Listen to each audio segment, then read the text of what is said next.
Shri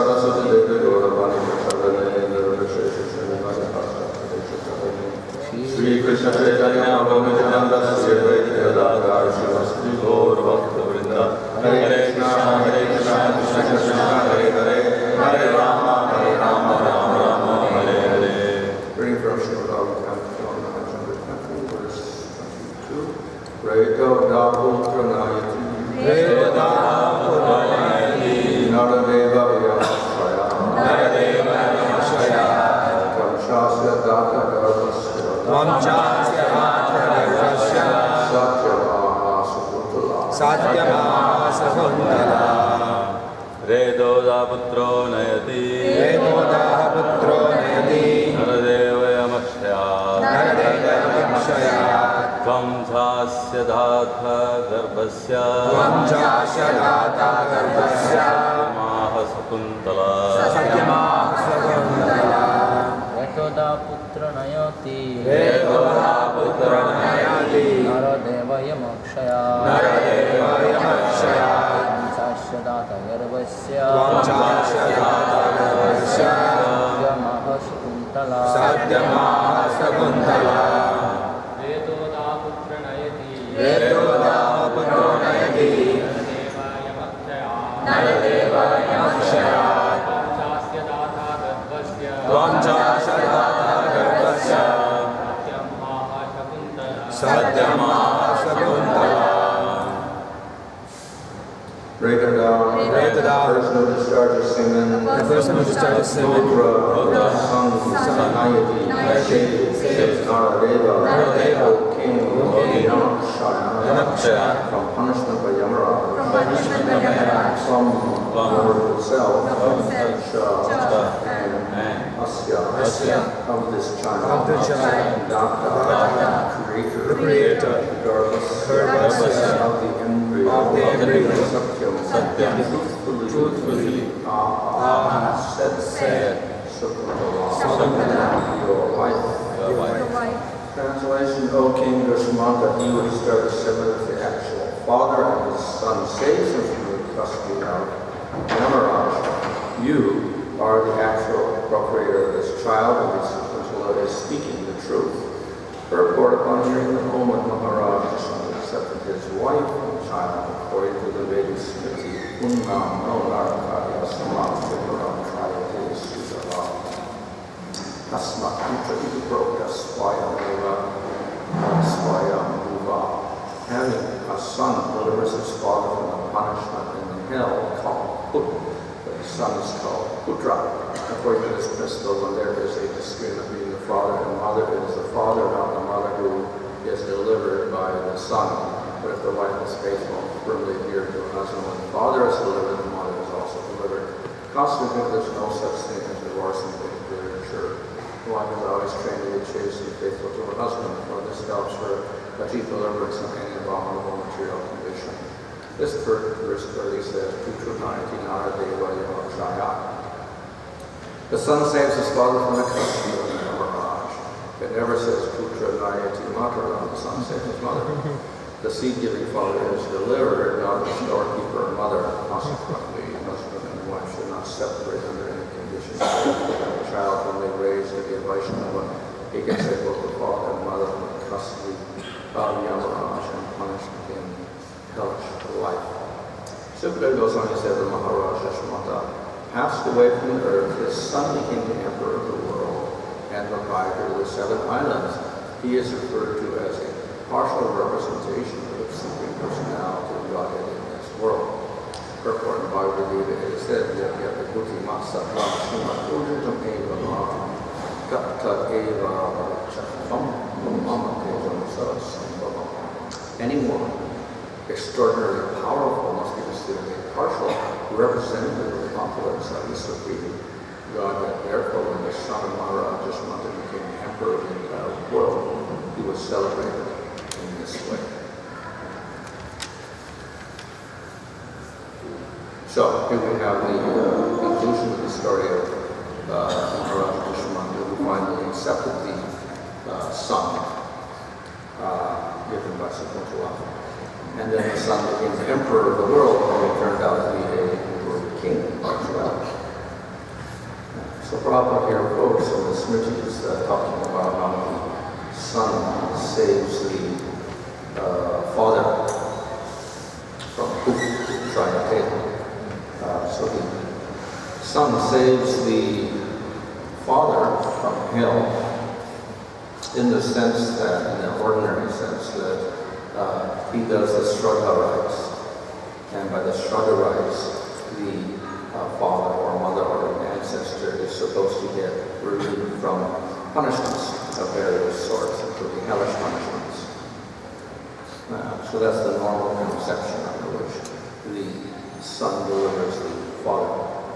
And of course, if there is no son, then somebody else has to be found to do the Shraddha rites, etc. So then there's all sorts of alternatives, but generally it is the son.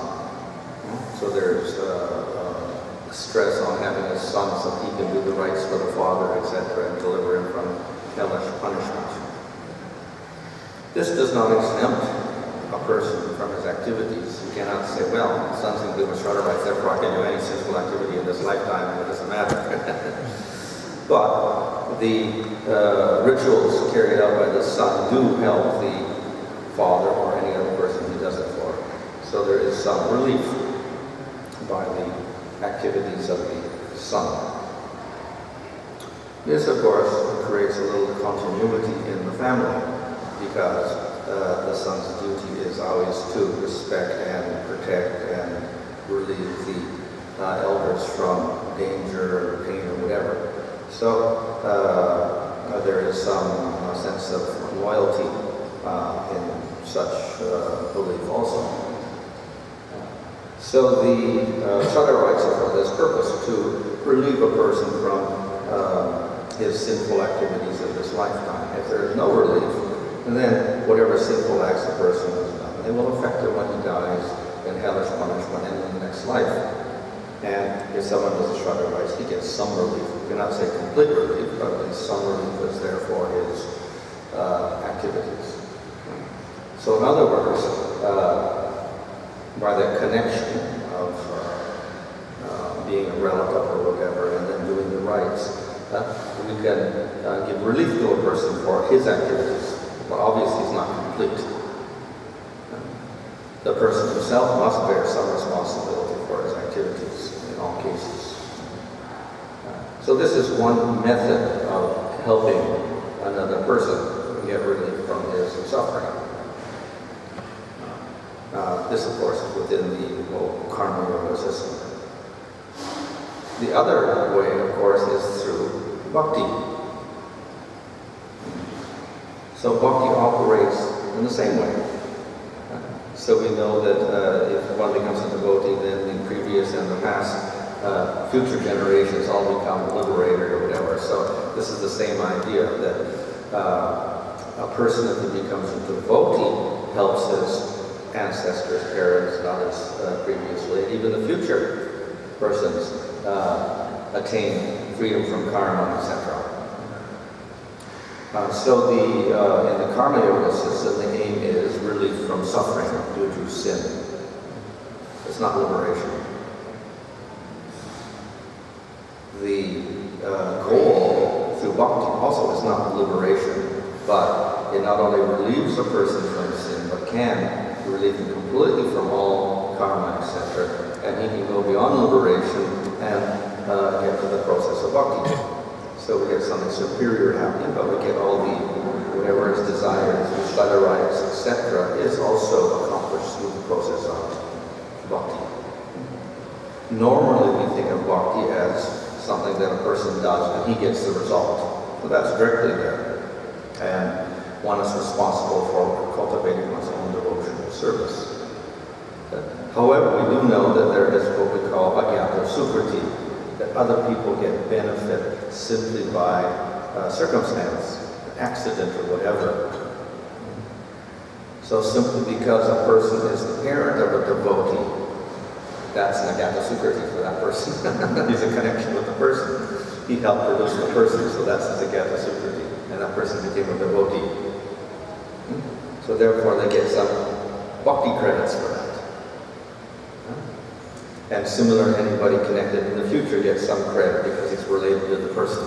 So simply that relationship itself creates some sort of agyata sukriti for a person. This, of course, is not as powerful as direct bhakti if we perform direct bhakti.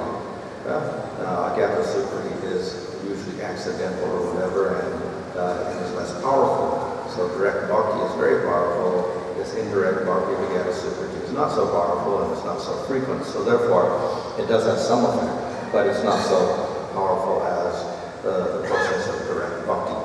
But it helps create faith, etc. So, therefore, the mere fact that one is related to other persons, devotees related to other persons, gives them some agyata sukriti and helps them advance. So the power of such accidental bhakti is very great compared to the effects of karma yoga. So if we do Shraddha rites, the father or other people get some relief.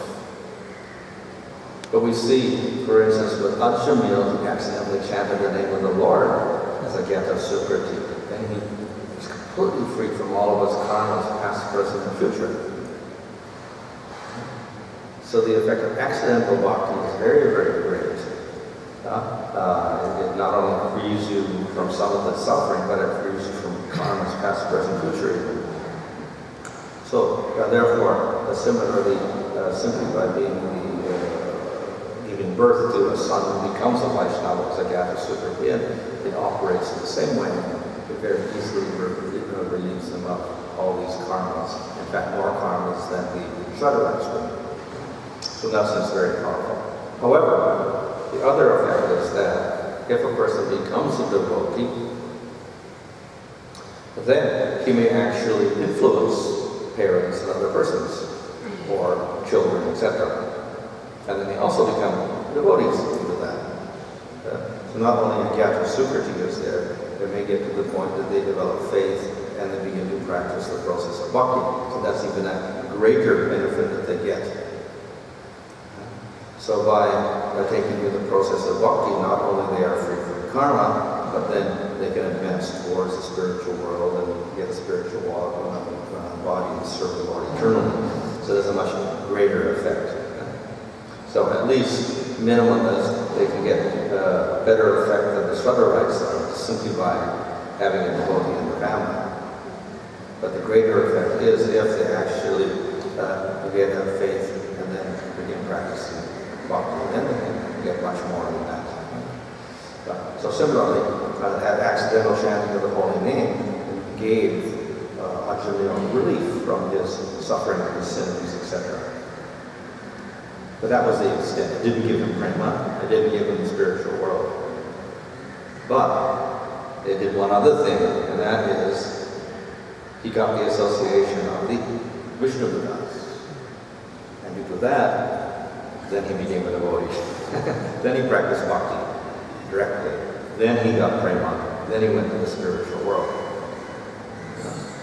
So this agyata sukriti has effect, but we cannot completely rely on that to get perfection, whether it is bhakti or whatever. Even if chanting the holy name, the agyata sukriti does not give the final result. So therefore we have to ultimately take to the process of bhakti to get the best result. However, as far as destroying karmas and destroying suffering and hellish existence as here, yes, even this accidental bhakti will have a very, very great effect. So therefore, if a person becomes a devotee, that is a very fortunate incident, because one, people, relatives, past, present, future, get free from karmas, and secondly, they also get the opportunity to advance towards devotional service. So you see that was the case of Ajamil. By accidental bhakti, then he finally became a devotee. So similarly, by having a devotee in the family, one gets agyata sukriti, plus one gets association and may also develop into a devotee as well. So that's the even better fortune for a person. So in any case, devotional service is the most powerful means of getting rid of this effect of health diseases, etc. And therefore, in Bhagavad Gita, we see that Krishna says this, that you are, even a little bit of bhakti is enough to free you from the greatest fears, whatever. So we're freed from hellish existence, hellish punishment, etc. through the process of bhakti. But that is not the main impetus of bhakti itself, just to get free from pain, etc. So here we see some of the difference between the karma yoga system and Shraddha rites, etc., which we're trying to get free from pain and lead a comfortable material life. So that's not the goal of bhakti at all. The goal of bhakti is to finish off the whole material life and get permanent bliss in the spiritual world by serving the Lord. So bhakti, by having a more exalted goal, includes the lesser goals in it. So it's often said that whatever you want to achieve through karma yoga or jnana yoga or ashtanga yoga is included in bhakti. So you get everything by the performance of bhakti. Yeah? So all of the effects of karma yoga, including the effects of Shraddha rites, etc., are included in the process of bhakti naturally. Because it's a much more powerful system. So the process of bhakti works because of its connection with the Supreme Lord. And that connection destroys the material world, including karma, gunas, etc. So naturally, one is free from hellish punishment. The process of Shraddha rites is not transcendental. It is offerings to pitras, and the pitras, then they convey these effects of the offerings to the deceased person, whatever body, he's subtle body, gross body, whatever, and he gets a benefit or relief from his suffering. So in other words, the act of piety gives relief to the person by following scripture and worshiping the pitras and offering to them, and they give the results of that to the deceased person, and he gets relief from his suffering, whether he's in hell or in another body, etc. Okay? So the pitras act as transmitters of the punya. So we do an activity, the other person gets some of the result. Okay? So in this way, it has some effect on that person. So, but it is a material effect, that is all. It is a transfer of punyas, basically, through the medium of pitras. That's all it is. So we get rid of sinful reactions through this, etc. This is in relation to another person. So, as I said, bhakti, of course, our primary goal is our own sadhana, but because it is powerful, it also has effect on other people. So we can intentionally also affect other people. Of course, we do that by preaching, etc., if people have faith. But again, the acts of bhakti themselves can, to some extent, help other people by transfer. So therefore, it's explained in Hari Bhakti Vilas that if you perform a Ekadasi, you can perform your Ekadasi and give the results to somebody else who can't do Ekadasi, for instance. So they can get the devotional effects of an Ekadasi if you make that your vow, to give them the effects of your Ekadasi, etc. So to some degree, we could say that the effects of our devotional service can be used for another person. And this works in a different way, not through transfers of pitras or anything like that. It is simply because the process of bhakti is powerful, and it extends beyond the person and it can extend to other persons. So in this way, the process of bhakti is not dependent upon other persons, but it's a direct relationship with the Lord, and that process of bhakti extends to other people as well. So we do not have to distract ourselves by worshipping devatas or pitras or anyone else. And we simply worship the Lord, and that accomplishes the effect for oneself and for other people. So this is therefore the perfect process with no distractions by other worship and any other process. In the Nectar Devotion, there it is said in the description of the process of bhakti, it says, karma, jnana, adi, anavritam. The process of pure bhakti should not be obstructed by the activities of karma, jnana, yoga, etc.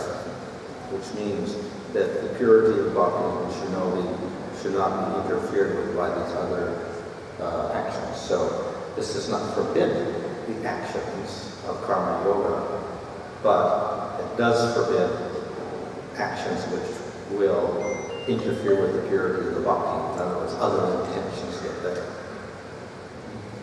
So therefore, the commentators say that, for instance, if we do Shraddha rites, now, in Shraddha rites, generally they worship Pitras. So if we worship Pitras, this is a little bit of a contradiction because basically we only worship the Lord, we don't worship Pitras and Devatas, etc. So we have to somehow alter that system if we're going to do Shraddha rites. So therefore, the only thing we can do is give to the Pitras Krishna Prasad. They can give it to the ancestors or whatever, or the deceased person or whatever. So in other words, we have to modify everything appropriately. And if we think that I must do Shraddha rites, otherwise I'm sinful, if we think like that, that is also an obstacle to bhakti. Okay? So in other words, bhakti does not become independent. We rely on other things, other processes. So therefore that is also not preferred. So we can do certain rites in karma yoga, but we should not be attached to them and think that we must do them, nor should we mix up the worship of other entities there independently. So that with that provision, we can do these other ceremonies, etc. So in this way, the process of bhakti remains pure. If we have desire for the Shraddha rites, and we desire simply that a person gets freedom from karma, then again, that's other desire. It is not a desire to serve, please the Lord only. On the other hand, if we give the prasad of Vishnu, then that is an act of bhakti because they get devotional results. That's a much better goal, and it does not interfere with the process of pure bhakti. So therefore, we do have to be careful when we mix in elements of karma yoga, and we don't bring with that some other desires. So, provided we don't mix the other desires, and we're not attached to those particular rituals for accomplishing other purposes, then they can be done. So therefore, the acts of karma yoga or even jnana are not forbidden, provided they're free from all these other desires and contaminations. But even if we don't do that, and we just do bhakti, still, we can get the same result. Because bhakti is so powerful that it can also do whatever the rites of karma yoga can do, and Shraddha rites, etc. And it can destroy because the person that's born in the family, simply that fact itself is enough to destroy all karmas and whatever. So, therefore, we don't really have to worry so much about performing the rituals, etc. So then the question will come, why do rituals at all? Just chant Hare Krishna, which is what most people do. But the only practical reason would be social convention, not to disturb the minds of less advanced people who think that devotees are all non-Vedic and completely uncultured or whatever like that. So simply to follow custom, and then you can go on with the system, etc., provided they do not misuse the actions and make it impure. So they can do them without attachment, simply to set a standard for other people. Then it's permissible. So, therefore, in this way, we should not in any way consider the process of bhakti dependent on other processes, and it can accomplish everything that all the other processes can accomplish.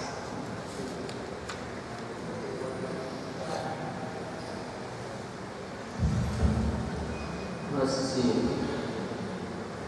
if one becomes Vaishnava, means he delivers his 14 dynasty up and down. Correct. But what about the Prahlad Maharaj? He became Vaishnava, but his father has to take on again and Ravana. But he got delivered. But when he came, It doesn't say when. So they get delivered, but it doesn't say that they get delivered immediately. Also, it could be something true. Of course, that's a special case also because he was supposed to take 3 births and got the curse of Kumar. So that's a special case as well.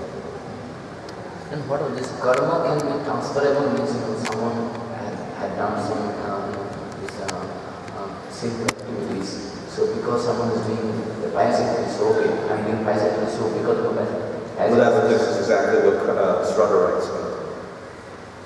But karma is individual, correct? Karma is yeah, but as I said, we can have some effect on other people in terms of punya, etc., or whatever. And similarly, you also share it's said in the scriptures, like in Hari Bhakti Vilas, that the sin is shared. So the husband shares the sin of the wife, and the Purohit shares the sin of the pupil. Or a guru shares the sin of a disciple. So though one is the primary doer and he gets the primary reaction, the effect of his sin spreads to other persons as well. In that case, because there's a responsible person involved, so he bears some of the responsibility. Or the king is responsible for the citizens. They do sinful activity, he gets 1/6 of the result. 1/6.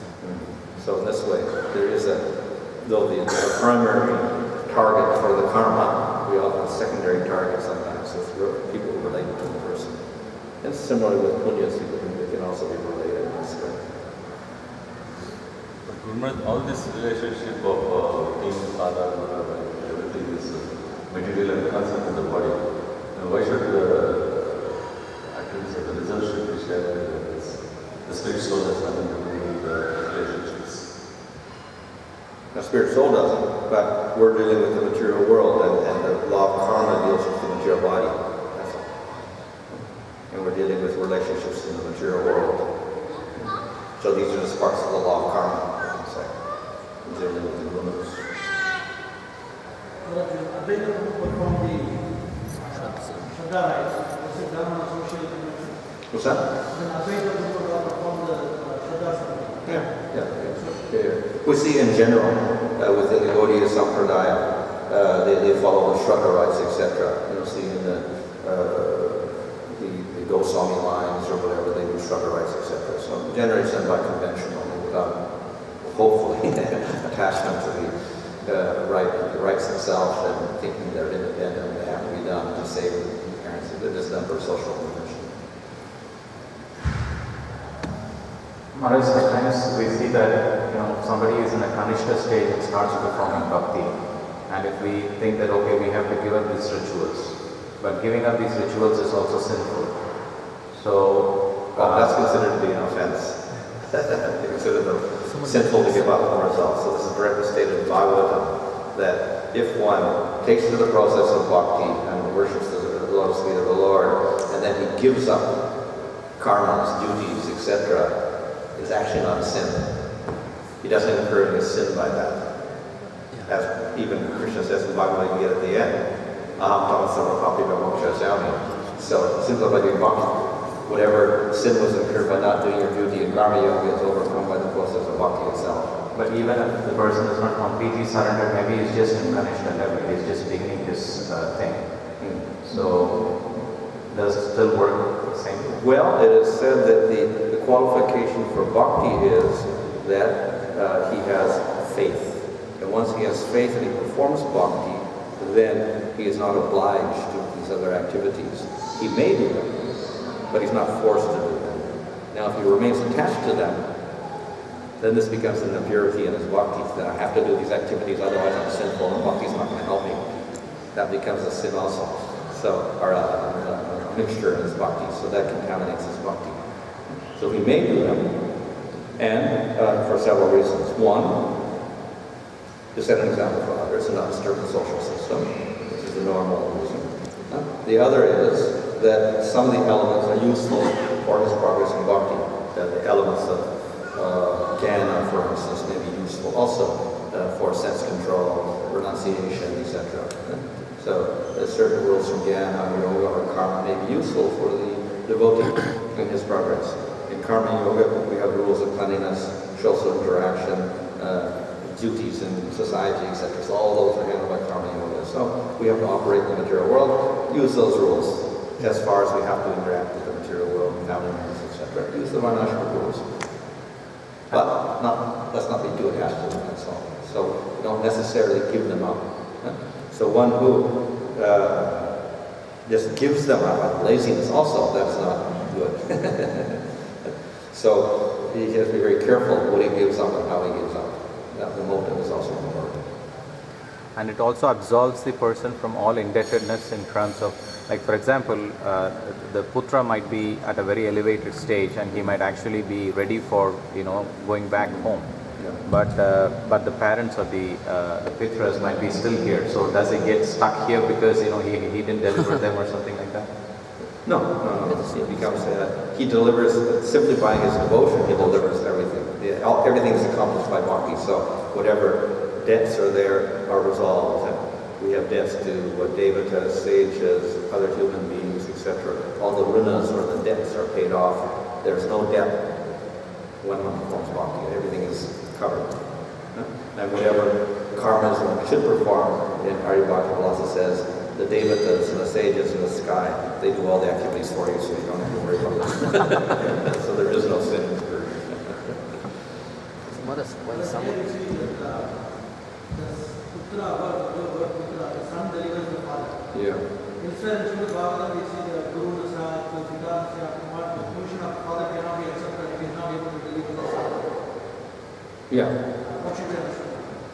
Yeah. Well, this conception here, this is the father, the son delivering the father. This is generally a karma yoga conception with shraddha rites, etc. That's a general conception. Of course, we can change it to bhakti. As for the higher conception is that the duty of the parent is to deliver the children. It's opposite. So in other words, the duty of the parent is to raise the children, to stop the process of birth and death, etc., make them into Vaishnavas, etc. So that's, of course, a higher principle, not a karma yoga principle. In karma yoga, of course, then the other principle was, that we saw here, is that the father should give protection to the wife and the children and raise them. That's his duty. And that's why you have a marriage, so that he is permanently fixed there, and his duty is to support them, etc. So that idea of protecting is also there. But this particular instance here of the son delivering the father, that is basically a karma yoga thing for hellish punishment, particularly. Yes. I want to say, once someone passed away, so for how many days he stays in it's called some transient basis in India? It's not fixed apparently. Different scriptures say different things, and how long he stays before he gets his body. Technically, I think in the Shraddha rites that it's 13 days he stays, and then he gets his next body with a hellish body or whatever like that. So it's in a transient state or something for till that 13 time, days. till that time he get a Shraddha, the soul is still the Shraddha body.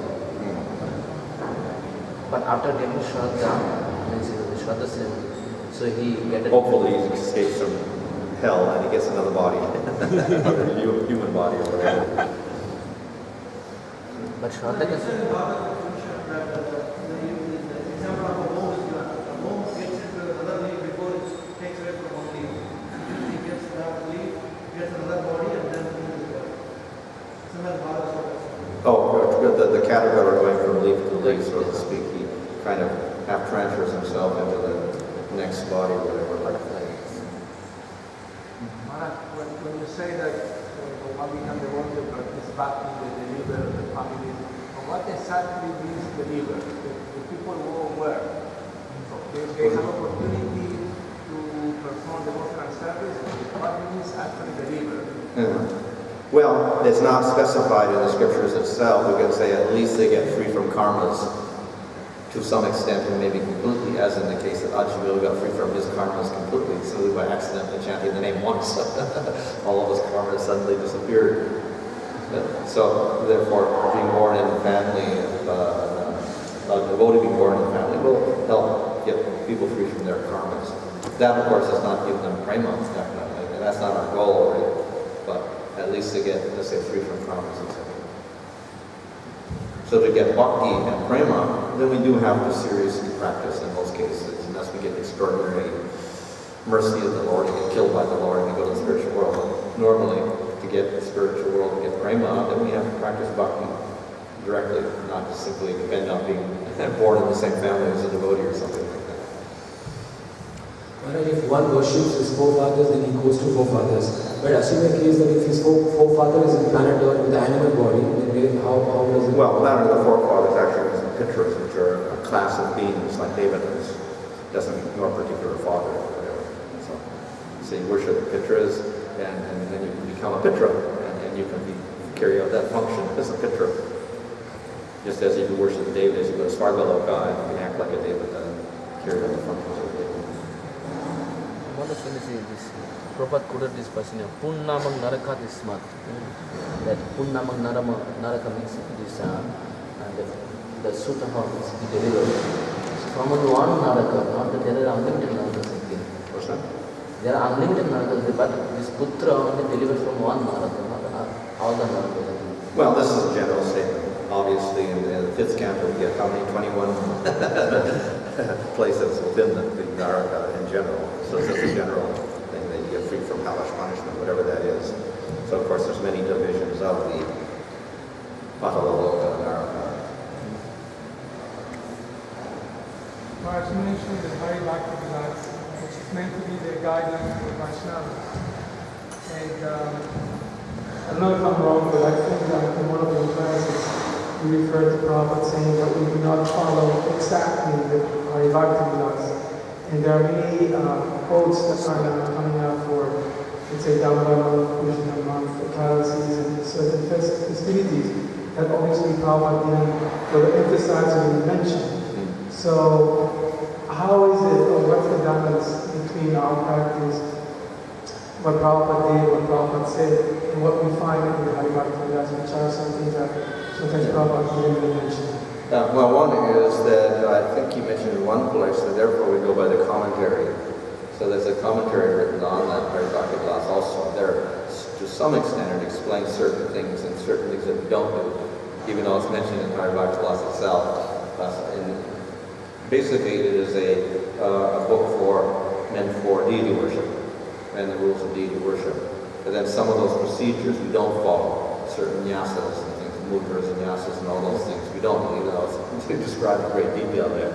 So in one of the comments in the Vajra Acharya says that we don't do these, that these don't belong to the Vaishnava or the Vaishnava, etc.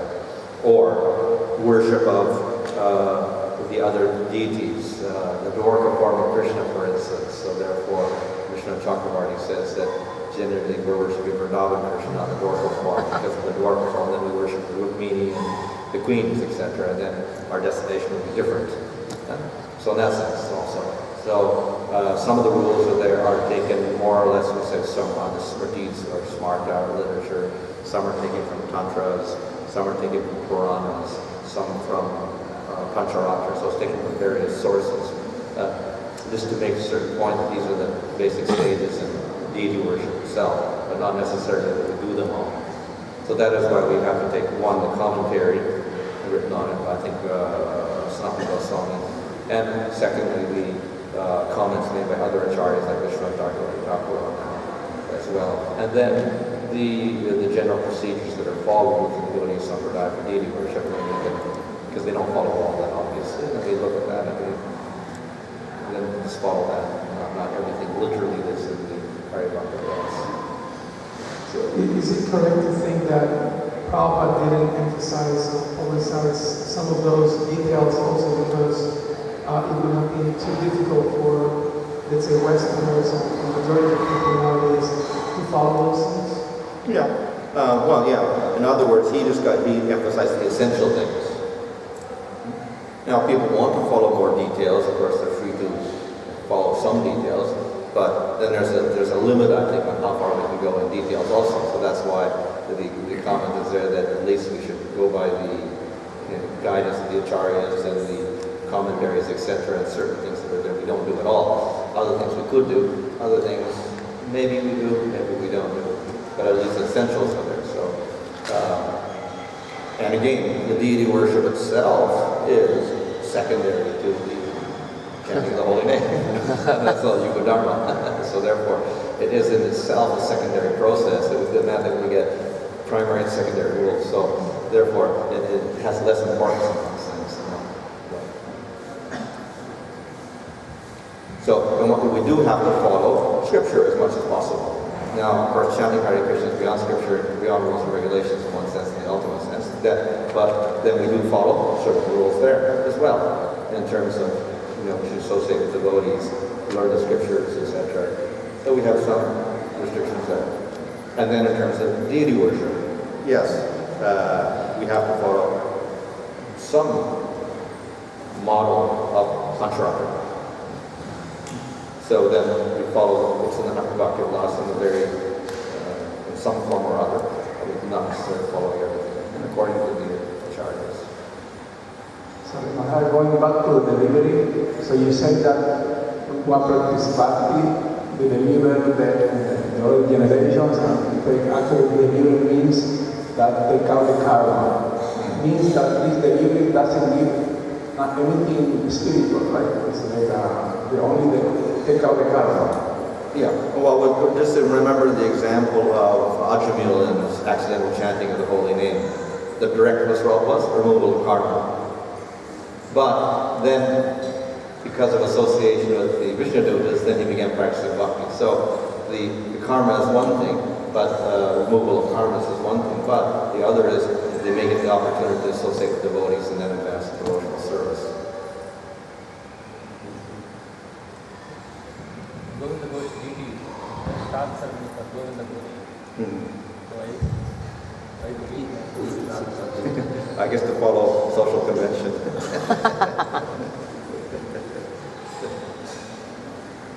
So it still becomes the... He was like the sun, in other words. He's like the sun, following social convention, but he's the sun, and because he's a sun, acting as a sun, and he doesn't protect the Ghosh. So even though it says that the 14 generations are delivered, it still becomes the responsibility of the individual to perform the bhakti and go back. It's not like a guarantee saying that, okay, you can just go back and get prema. Yeah, that's so in all cases, all these statements like that.